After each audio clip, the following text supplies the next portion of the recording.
Hola, ¿qué tal? Buenas noches. ¿Cómo les ha ido la vida desde que no nos vemos? Bueno, desde aquí, desde Ciencia y Misterio, todo el equipo espera que les haya ido fenomenal. Ahora lo que tienen que hacer es una pausa en su vida y entregarse completamente a nosotros. Déjense llevar por ciencia y misterio. ¿De qué vamos a hablar hoy? Pues primero nos vamos a ir a Florencia. Vamos a hablar de una cúpula, la cúpula de la Catedral de Santa María de Fiore. Esta cúpula se ha descubierto hace relativamente poco cómo fue construida. Una cúpula que tiene un diámetro de una altura de 50 metros y que, bueno, pues parecía imposible para la época, en el Renacimiento, cuando se construyó, poder elevarla. Y tuvo su truco. Nos va a acompañar hoy Pedro Ortega, historiador del arte, y nos va a contar mucho más sobre este tema. También tendremos, por supuesto, las noticias curiosas, como todas las semanas, y vamos a hablar de grafodiagnóstico, que no grafología. Haremos una breve introducción a la grafología, pero nos adentraremos en el grafodiagnóstico, cómo a través de la escritura podemos mejorar alguna de las patologías que podamos padecer. Y también vamos a hablar de neurociencia, un término, bueno, relativamente joven, por decirlo de alguna manera, pero que si pudiéramos controlar nuestra mente, ya lo saben ustedes, todo lo que podríamos hacer sería infinito. Y ahora, para poner el misterio a todo esto, porque hoy vamos como mucho más científicos, nos vamos a ir, para terminar, a hablar de zombies. ¿Qué les parece? No sé si les apetece una de zombies. Aún así, nosotros lo tenemos preparado. ¿De verdad o no? ¿Existieron o es todo película? Pues no lo sé, pero resulta que en Haití alguna cosita ha ocurrido, o por lo menos eso me han contado. ¿Están preparados para comenzar Ciencia y Misterio? Pues abróchense los cinturones, que despegamos.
Pues comenzamos el programa, como siempre, con temas de bastante importancia, y hoy es el protagonista, sin duda. Vamos a viajar. ¿Qué les parece si viajamos en el tiempo, gratis, y nos vamos al Renacimiento? Es, sin lugar a dudas, una de las épocas más apasionantes para el hombre, ¿no? Por todo lo que significó para el arte, el pensamiento. Fue un cambio de época, sin duda, ¿no? Para todos. Y no sé si se han enterado de lo que se acaba de descubrir hace bien poquito, y es de un misterio que encierra la cúpula de la Catedral de Santa María de Fiore. Nos vamos a Florencia. Ya les decía que íbamos a viajar. Vamos a viajar en el tiempo, vamos a viajar también, vamos a viajar de lugar, cambiamos. Y bueno, pues esta cúpula tiene un misterio encerrado, como les decía. Fue construida por Brunelleschi, esto estamos hablando de 1400 o quizá un poco más. Un poquito más, un poquito más. 28-30. ¿Acerca de? 1428. 1428. Bueno, para la memoria que tengo yo, 10 años arriba, 10 años abajo, tampoco es mucho. Ya han escuchado a nuestro compañero que está con nosotros, con Pedro Ortega, que es ingeniero industrial, es historiador del arte, es también doctor en estética y dirige en la actualidad esta revista tan maravillosa que tengo aquí, que pueden ver, que es Mistérica Ars Secreta. La verdad que esta revista es una auténtica delicia, la van a poder ver bien en pantalla, porque merece la pena. Y este trabajo, luego vamos a hablar de Florencia, pero esto yo quería que los telespectadores supieran de dónde viene este trabajo, porque teníais una página web, ¿verdad?, durante años. Eso es, empezó el proyecto como una revista digital en formato PDF a través de Mistérica.net y de los principales kioscos digitales, como puede ser Cinio, Kiosco y Más, Lectun, Ubicu o Dilo, y también está disponible en la App Store y en Google Play, o sea que el acceso al formato digital para todo el mundo. Y luego tenemos distribución a nivel nacional, a nivel de España, en las principales librerías. Pero esto lleva una historia atrás, que es a lo que te preguntaba yo. Habéis estado un tiempo no digital y después de trabajar en lo digital habéis dado el salto al papel. Eso es un salto importante como renacimiento. Sí, pues ese pequeño renacimiento, este proyecto que pusimos en marcha Belén Doblas y yo en diciembre de 2014 con el primer número, pues empezamos a lanzar números en formato digital, como comentábamos, y la gente nos decía, jo, es que esta revista en papel ganaría tanto. Y así fue como en el número 8, el número anterior a este, sí, que estaba dedicado al conocimiento hermético, nos lanzamos a la aventura del papel. Así que llevamos ya publicados el número 8 y el número 9. Y está en vistas pues, producir pues, muchos más. Pues yo la verdad lo que les recomiendo es que se acerquen a su kiosco y que la compren. El precio son 10 euros. Les aseguro que esta edición es para guardar. O sea, no es una revista al uso. No tiene nada que ver. Es un pequeño libro.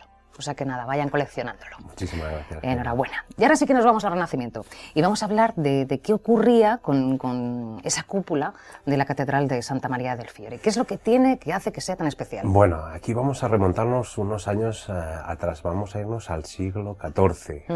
Estamos en la Toscana y tenemos tres grandes ciudades que son Siena, Pisa y Florencia, que pugnan entre sí por ser la capital del territorio, ¿no? Por ver cuál es la que tiene más poder económico, más poder político. ¿Y cómo lo van a demostrar? Pues construyendo catedrales cuanto más grande mejor. Más altas, ¿no? Sobre todo más altas, más cerca de Dios, ¿no? Esa es la clave, el mundo religioso. Entonces, en Florencia, pues son muy ambiciosos y quieren llevarse la palma, como efectivamente pasa, puesto que Florencia va a ser la cuna del Renacimiento con los más ilustres pensadores y artistas. Entonces estamos ya a finales del siglo XIV, principios del siglo XV, con esa gran catedral que están construyendo gigantesca, y de pronto se encuentran con que tienen que erigir una cúpula que está a 55 metros de alto y tiene un diámetro de 50 metros. 50 metros, eso era muy bárbaro, ¿no? Para para aquella época. Bueno, y ahora me imagino que hasta también lo sería, pero bueno, en aquella época casi imposible, ¿no? Prácticamente imposible. El caso es que, bueno, pues como llegaron a esa tesitura de no saber qué hacer, convocaron un concurso. Entonces, bueno, pues se presentaron diversos arquitectos y propusieron algunas soluciones, pues quizá un tanto rocambolescas, como poner una cúpula central que fuera desde el suelo hasta el culmen de la cúpula, lo cual, bueno, pues estéticamente pues era algo no podía ser. No podía ser. El caso es que ahí llega Filippo Brunelleschi y dice que él tiene la solución, pero que no la quiere contar. Pero era un tipo muy particular, ¿no? Bueno, Brunelleschi no era muy querido. Mira, un genio, sí. Para esto tengo que remontarme un poquito antes. Estaba en la pugna por el concurso un rival suyo que era Lorenzo Ghiberti. Eran viejos conocidos.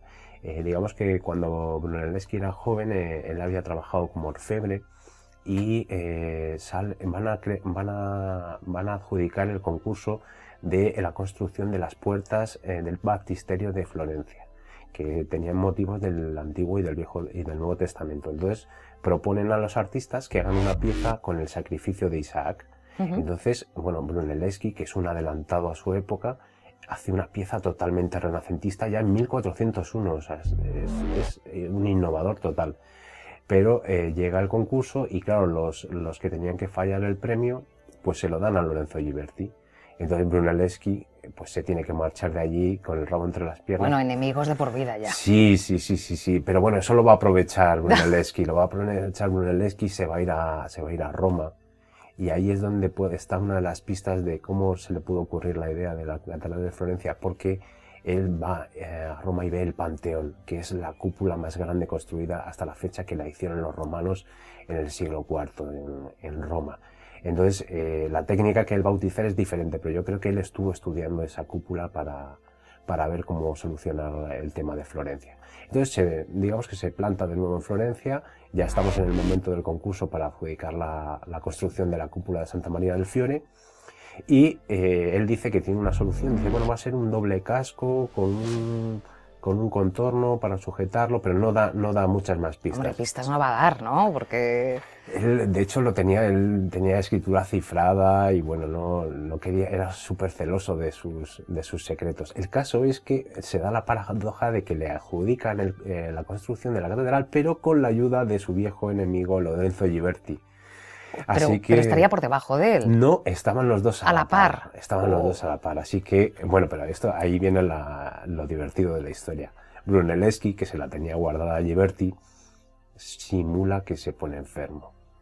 Se marcha, se retira y se va a su casa. Y entonces, ¿qué pasa? Que y dice, allá te las apañes, allá te las apañes. Entonces Ghiberti, claro, tiene que enfrentarse a la construcción de la bóveda y es incapaz. Entonces llega un momento que no tiene más que retirarse y se marcha. Y en ese momento Brunelleschi vuelve y dice, bueno, pues ahora voy a ser yo solo el que termine la cúpula.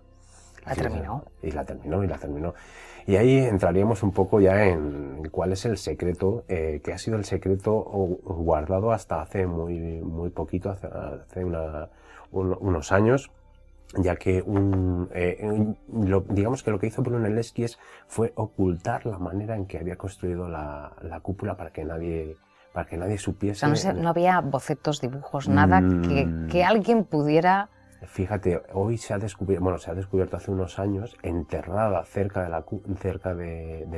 Museo del Duomo, una cupulita pequeña a escala que se supone que es la que hizo Ghiberti para probar su método. Claro, primero estuvo trabajando a escala para ver si podía ser. Es que estamos ante el primer arquitecto tal y como lo conocemos a día de hoy, que tiene una idea, la lleva a cabo a una pequeña escala y luego la construye ya a gran escala. Aquí estamos hablando de eso, del primer arquitecto tal y como lo podemos conocer a día de hoy. ¿Y cómo ha sido para que nadie haya sabido, hasta que ha llegado Massimo Ricci, a dar con el quite de la cuestión? O este señor, ¿cuánto tiempo se ha tirado para decir, bueno, pues mira, es que esto se construyó así? Porque claro, para verlo habría que tirar parte, ¿no? Claro, y además la cuestión es que Brunelleschi construye una doble cúpula para engañar a la vista. O sea, la doble cúpula tiene un sentido más ocultista que constructivo. El caso es que, bueno, vamos a desvelar un poco. Una de las cosas que dijo de cómo iba a ser su método de construcción era que iba a colocar los ladrillos en forma de espina de pez. Esto quiere decir que hay una serie de ladrillos horizontales y luego va colocando otros en forma perpendicular, de modo que vayan, digamos, asumiendo el peso, los esfuerzos, o sea, tanto horizontales. Sí, y luego hay unos perpendiculares, tanto que sujetan, ¿no? Sujetan las fuerzas verticales y las fuerzas horizontales. Pero eso no era suficiente para explicar cómo narices construyó Brunelleschi esta cúpula, además sin ningún tipo de sustento. No utilizó andamios, que esa fue también una de las razones para que le dieran el concurso. No utilizó andamios. No utilizó andamios. Pero bueno, ¿y cómo se subía allí? Claro, eso es bueno, no utilizó andamios para sujetar la bóveda, así que tenían que subir. Bueno, y ahí entra otra historia curiosísima, es que Brunelleschi fue el inventor de la marcha atrás. Digamos que... Y no piensen mal. Cuando, digamos que a través de animales de carga que iban girando, iban haciendo rotar una serie de poleas para subir material. Pero digamos que si querían invertir la marcha para bajar, tenían que cambiar los animales de sentido para que giraran al revés. Pues Brunelleschi idea dos ruedas, una arriba y otra abajo, y como un cambio, una vez engranaba la de arriba, otra vez engranaba la de abajo, y entonces, aunque giraran en el mismo sentido los animales, subía o bajaban los materiales. Así que fue un pionero y además en el que se inspiró seguramente Leonardo da Vinci. Leonardo le tenemos como el gran creador, gran ingeniero y artista, pero no hay que olvidar que él vivió en Florencia y vivió la construcción de la catedral de Santa María del Fiore y conoció a Filippo Brunelleschi. ¿Leonardo conoció a Brunelleschi? Claro, pero Leonardo muy jovencito, pero yo creo que parte del mérito de Leonardo hay que poner un poco la vista también en Brunelleschi, puesto que eso fueron conciudadanos con unos años de diferencia, pero sin duda el ingenio de Brunelleschi inspiró seguro a Leonardo. Y vamos con la solución a la clave. Al enigma. Y es muy curioso. De hecho, todavía, aunque se ha descubierto, no se ha podido probar que efectivamente funcione el método. De hecho, Massimo Ricci lleva unos años intentando elevar una cúpula con ese método y todavía no la ha terminado. La cuestión es que Massimo Ricci, investigando documentos de la época, encontró un rival, bueno, un enemigo de Brunelleschi, sí, que decía, esto se va a caer, esta obra no tenía que haberse adjudicado a este hombre, que es no tiene, estas ideas están fuera de lugar. Y entonces él dejó unos bocetos hechos de lo que estaba haciendo Brunelleschi.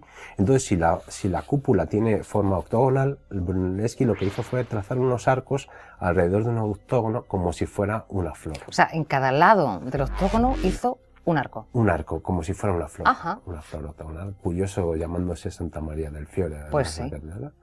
El caso es que si se ha comprobado matemáticamente que si tiramos una cuerda desde los pétalos de esa flor hasta donde se está construyendo la cúpula, esa cuerda nos da la posición y el ángulo exacto para colocar los ladrillos. ¿Y qué sucede? Que al irlos colocando así, lo que se van formando son unos arcos en forma de U invertida que se sujetan a sí mismos. Entonces podía ir creciendo la construcción de la cúpula a través de esa tira de cuerdas con la flor y lograr que se sujetara a sí misma la cúpula y por fin llegar a cerrarse. Bueno, esa es un poco un auténtico genio, ¿no? Quizá a este señor no se le ha tomado tan en serio como se debía, ¿no? Pues trabajo. Sí, quizá es un poco por el silencio que él quiso imponer también a su obra. Él se lo buscó. Él se lo buscó, dejarlo todo cifrado, solo hablan por él sus obras, ¿no? La catedral de... Luego él tiene también algunas obras arquitectónicas como la iglesia de San Lorenzo, que está sin terminar. O sea, Brunelleschi a partir de... Bueno, él no llegó a ver terminada su cúpula. Ah, ¿no? No. Pero bueno, la dejó ya lista para que sus seguidores pues pudieran terminarla. Pero bueno, fue sin duda su obra cumbre y lo que es digamos, el punto de partida del Renacimiento. Pues Pedro, interesantísimo. Me imagino que ese contenido y otros parecidos, sí, ¿no? Eso es lo que contamos un poco en Mistérica Secreta. Y la verdad que, como les digo, ahora podrán ver, el interior es totalmente una maravilla, súper cuidada, mimada, y estéticamente es eso. No es una revista para llevar a casa y dejar ahí almacenada o para tirar, sino para hacer una muy buena colección. Bueno.